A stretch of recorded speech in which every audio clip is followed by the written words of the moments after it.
ভাড়াবাড়িতে উদ্ধার কেশিয়ারি বিডিও অফিসের কর্মীর রক্তাক্ত মৃতদেহ। ভাড়াবাড়ির ভিতর থেকে রহস্যজনকভাবে উদ্ধার হলো কেশিয়ারি ব্লক অফিসের কর্মীর রক্তাক্ত দেহ। ঘটনাকে কেন্দ্র করে চাঞ্চল্য ছড়িয়েছে এলাকায়। জানা গিয়েছে, পশ্চিম মেদিনীপুর জেলার কেশিয়ারি বিডিও অফিসে হিসাব রক্ষক তথা হেড ক্লার্কের কাজ করতেন অভিষেক গাঙ্গুলি, বয়স 38। অফিসে বড়বাবু হিসেবেই পরিচিত ছিলেন তিনি। ব্লক অফিসে কাজ করলেও থাকতেন কেশিয়ারির ভবানীপুর এলাকার একটি ভাড়া বাড়িতে। বাড়ি মেদিনীপুর শহরে। প্রতিদিনের মতো মঙ্গলবার অফিসে কাজে না আসায় খোঁজাখুঁজি করতে গিয়ে স্থানীয়রা ও সহকর্মীরা দেখতে পান ভাড়া বাড়ির 8 নম্বর ঘরের মধ্যে রক্তাক্ত অবস্থায় বিছানায় লুটিয়ে পড়ে রয়েছে তাঁর দেহ। পরে খবর দেওয়া হয় পুলিশে।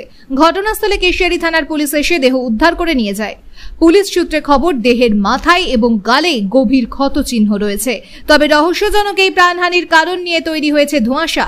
গোটা ঘটনার তদন্ত শুরু করেছে কেশিয়ারি থানার পুলিশ। দেহ ময়না তদন্তে পাঠিয়েছে পুলিশ। কি কারণে খুন হতে পারেন বিডিও অফিসের হিসাব রক্ষক তা এখনো স্পষ্ট নয়। মঙ্গলবার দুপুর 3টে নাগাদ ওই ভাড়া বাড়ি থেকে তাঁর রক্তাক্ত এবং ক্ষতবিক্ষত দেহ উদ্ধার হয়েছে। সহকর্মীরা জানাচ্ছেন, সোমবারও অফিসে গিয়েছেন অভিষেক। কাজকর্ম করে ভাড়া বাড়িতে ফিরেছেন। তারপরে কি হলো কেউ জানেন না। কেশিয়ারি বিডিও অফিসের এক কর্মীর কথায় সোমবারও অফিস করেছিলেন উনি। আজ মঙ্গলবার দুপুরে খবর পেলাম ওকে ক্ষতবিক্ষত অবস্থায় পাওয়া গিয়েছে ভাড়া বাড়িতে। আমরা হতবাক এবং আতঙ্কিত। আগে মেদিনীপুর থেকে আপ ডাউন করতো, তারপরে বললো কাজের চাপ প্রচণ্ড বেড়েছে, আমাকে এখানে ঘলিতে রোজ আপ ডাউন করা যাচ্ছে না আর কি। মানে রাত হয়ে যাচ্ছে, অনেকক্ষণ কাজও থাকে, দায়িত্ব থাকে, ছুটির দিনেও কাজ করতে হয় অফিসে। তো সেই হিসেবে এখানে ঘর ভাড়া নিয়ে একাই থাকতো। ওনার মিসেস মানে আমার মেয়ে, সে মাঝে মধ্যে সপ্তাহে আসতো, এসে ঘর দ্বার গুছিয়ে দেওয়া, জামা কেচে দেওয়া, মানে যেটা ঘরেলু স্বামী স্ত্রীর কাজকর্ম সেগুলোও করতো আর কি। নাম আপনার? আমার নাম হচ্ছে রবীন চ্যাটার্জি। কি মনে করছেন যে কিভাবে মারা হয়েছে, নাকি কি মনে করছি বলতে এটা তো শত্রুতা ছাড়া তো কিছু হতে পারে না। অদূরে বাড়ি, এখানে কেশিয়ারিতে শত্রুতা থাকবে? মেদিনীপুরে বাড়ি তো রোজ আপ ডাউন করতে অসুবিধা হচ্ছিল। মানে 6টার পর থেকে এখান থেকে কোনো বাস সার্ভিস সেরকম নেই, আর ট্রেন সার্ভিস তো এই লাইনে কোনো কিছু নেই আমি যা শুনলাম।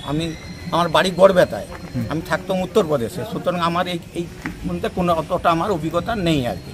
কার সঙ্গে শত্রুতা হতে পারে? কার সঙ্গে শত্রুতা হতে পারে সেটা ওর ফোনের মাধ্যমে জানতে পারা যাবে, কিংবা অফিসের কোনো ইয়ে আছে কিনা, আপনার এসে কি বন্ধু বান্ধব কেউ আছে কিনা।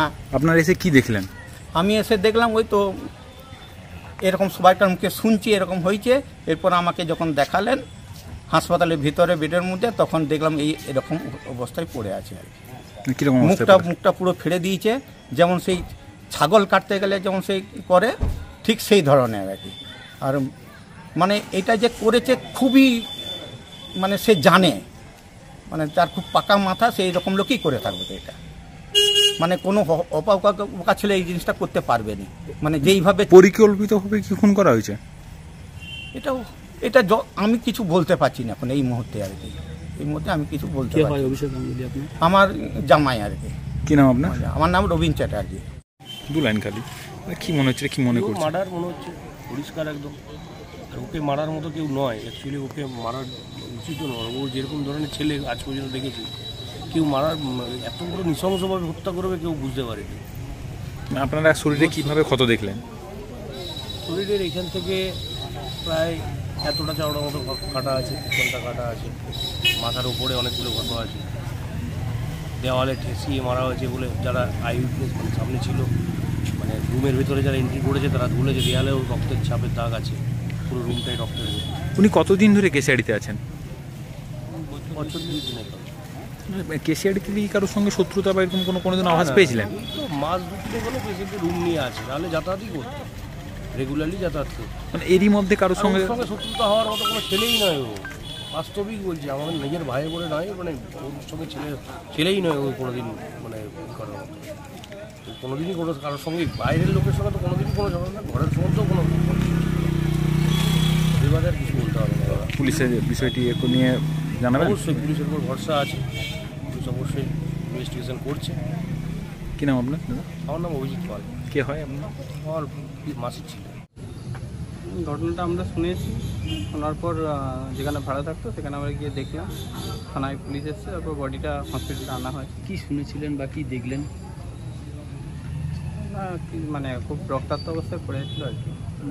তার রুমেই হ্যাঁ, যেখানে থাকতো সেখানে ভাড়া থাকতো, ভাড়া থাকতো। বাড়ি বাড়ি মেদিনীপুর, নজরগঞ্জ। মানে কীরকম কেউ ওটা এনকোয়ারি খুন না করছে পুলিশ, এটা ওটা পুলিশের ব্যাপার, পুলিশ করবে। না আপনার কি মনে হয় প্রাথমিকভাবে কি মনে করছেন? প্রাথমিকভাবে মনে হয় যে মার্ডার বা কিছু কেউ আঘাত করেছে। আজকে কি অফিসে সকাল অফিস থেকে আসেনি আজকে। ফলে আপনারা ফোন করেছিলেন?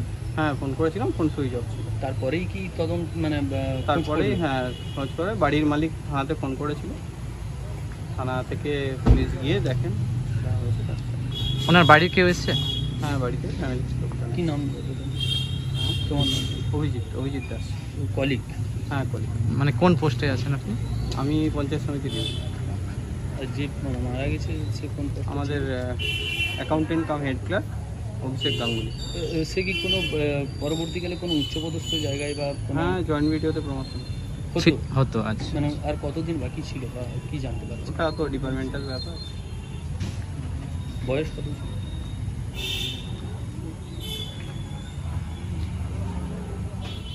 38 এরকম।